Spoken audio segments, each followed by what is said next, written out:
बिस्मिल्लाहिर्रहमानिर्रहीम। अस्सलाम नाज़रीन, आप देख रहे हैं अवान टीवी यूट्यूब चैनल। नाज़रीन, अहम अपडेट आपके साथ शेयर करने जा रहे हैं। इससे पहले गुजारिश है कि हमारे चैनल को सब्सक्राइब कर लें और वीडियो को लाइक करें ताकि हर नई आने वाली वीडियो आप तक बर वक्त पहुँच सके। नाज़रीन, गुज़श्ता रोज़ चौधरी आबिद रज़ा कोटला ने एक इकट्ठ में चौधरी साजिद यूसुफ छन्नी की कामयाबी का हवाला देते हुए उन्होंने चौधरी बरदरान को तनकीद का निशाना बनाया, जिनका जो है वो नोटिफिकेशन जारी कर दिया गया था। हल्का NA 63 में चौधरी आबिद रज़ा कोटला का कहना था कि चौधरी साजिद यूसुफ छन्नी ने 97-98 हज़ार वोट हासिल किए, जबकि नवाबजादा गजनफर अली गुल ने करीबन 58 हज़ार, जबकि चौधरी हुसैन इलाही ने 43 हज़ार वोट जो है उनके थे, जबकि उनका कामयाबी का नोटिफिकेशन जो है वो जारी कर दिया गया। उन्होंने हल्का NA 63 में जो है वो चौधरी बरदरान को तनकीद का निशाना बनाया और उन्होंने कहा कि जो चौधरी साजिद यूसुफ छन्नी जो है वो इस हल्का से जो है कामयाब है, लेकिन नोटिफिकेशन जो है वो काफ लीग के चौधरी हुसैन लाई का जो है वो जारी कर दिया गया। उन्होंने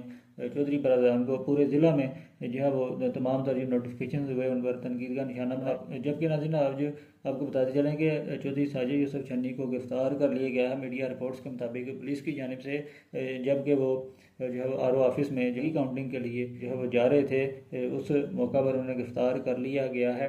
अब तक की मीडिया रिपोर्ट्स के मुताबिक। मज़ीद अपडेट्स के लिए देखते रहें अवान TV।